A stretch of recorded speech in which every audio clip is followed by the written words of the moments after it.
Hello friends, welcome to my channel. சட்டுன்னு ஒரு சமையல் செய்யலாம் வாங்க. இப்போ நம்ம வீடியோவில் பார்க்க போகிறது பள்ளிப்பாளையம் ஸ்பெஷல் நாட்டுக்கோழி சிந்தாமணி எப்படி சமைக்கலாம் அப்படிங்கிறத பார்க்கலாம்.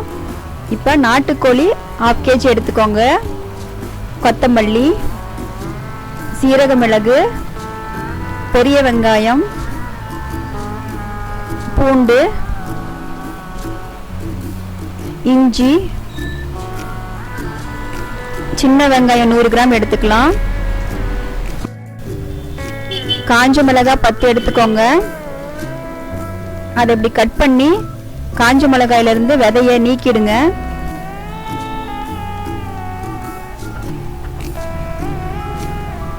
விதையை எடுத்துட்டு பாருங்க, இந்த மாதிரி எடுத்து வச்சுக்கலாம்.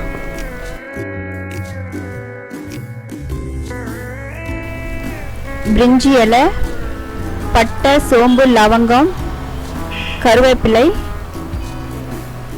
நல்லெண்ணெய். இப்போ அடுப்பில் ஒரு மண்சட்டி வாணல் வச்சுக்கலாம். அதில் எண்ணெய் எதுவும் சேர்க்காம கொத்தமல்லி விதை, பட்டை, லவங்கம்,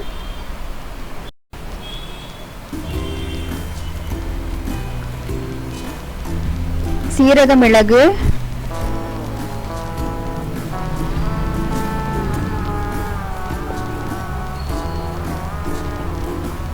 கருவேப்பிலை ஒரு கொத்து சேர்த்துக்கலாம்.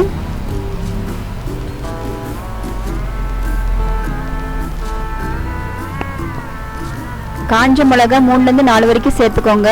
உங்களுக்கு காரத்துக்கு ஏற்ற மாதிரி சேர்த்துக்கோங்க. ஆற விட்டு பொடியா அரைச்சி எடுத்துக்கலாம். தண்ணி எதுவும் சேர்க்காம பவுடர் மாதிரி அரைச்சி எடுத்து வச்சுக்கணும். சின்ன உரல்ல இஞ்சி சேர்த்து தட்டிக்கலாம்.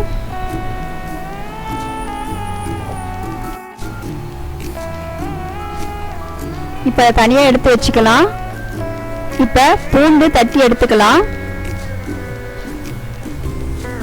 தட்டி சேர்க்கும் போது கிரேவி நல்லா டேஸ்டாக உங்களுக்கு கிடைக்கும். இந்த மாதிரி சேர்த்துக்கோங்க. அதையும் தனியாக எடுத்து வச்சுக்கோங்க.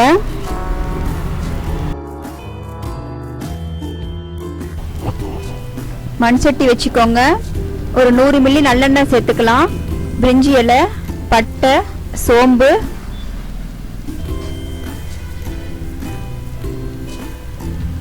கருவேப்பிலை சேர்த்துக்கோங்க. தட்டி வச்ச பூண்டு 2 ஸ்பூன் சேர்த்துக்கோங்க. இஞ்சி 2 ஸ்பூன் சேர்த்துக்கோங்க. பச்சை வாசம் போற அளவுக்கு கிளறி விடுங்க.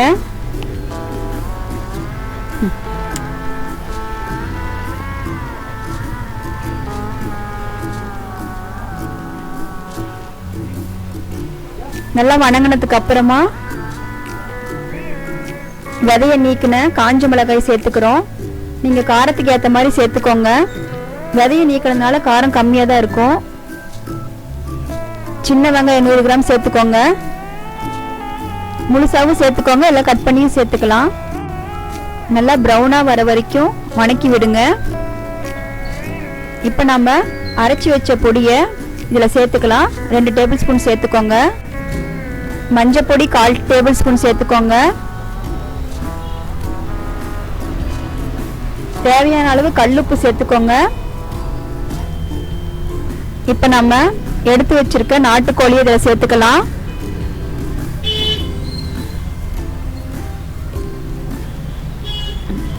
நல்லா வணக்கி விடுங்க. அந்த மசாலால மிக்ஸ் ஆகிற அளவுக்கு நல்லா கிளறி விடலாம். ஒரு 10 நிமிஷம் குக் பண்ணுங்க. இப்போ பாருங்க, கறி நல்லா வணங்கிடுச்சு. இப்போ நம்ம கறி வேகிறதுக்கு தேவையான அளவு தண்ணி சேர்த்துக்கலாம்.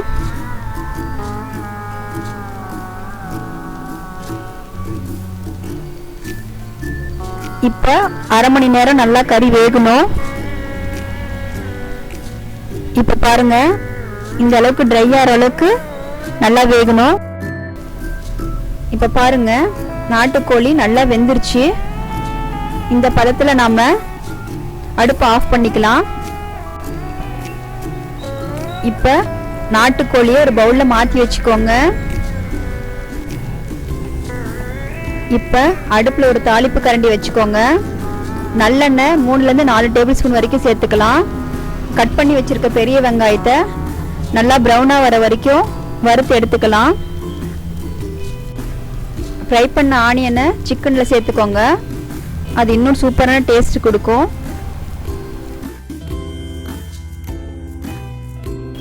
இப்போ நமக்கு பள்ளிப்பாளையம் நாட்டுக்கோழி சிந்தாமணி சூப்பரான அருமையான டேஸ்ட்டை ரெடி ஆயிடுச்சு.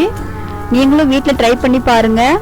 உங்களுக்கு பிடிச்சிருந்தா ஷேர் பண்ணுங்கள், சப்ஸ்கிரைப் பண்ணுங்கள், லைக் பண்ணுங்கள், கமெண்ட் பண்ணுங்கள். தேங்க்யூ.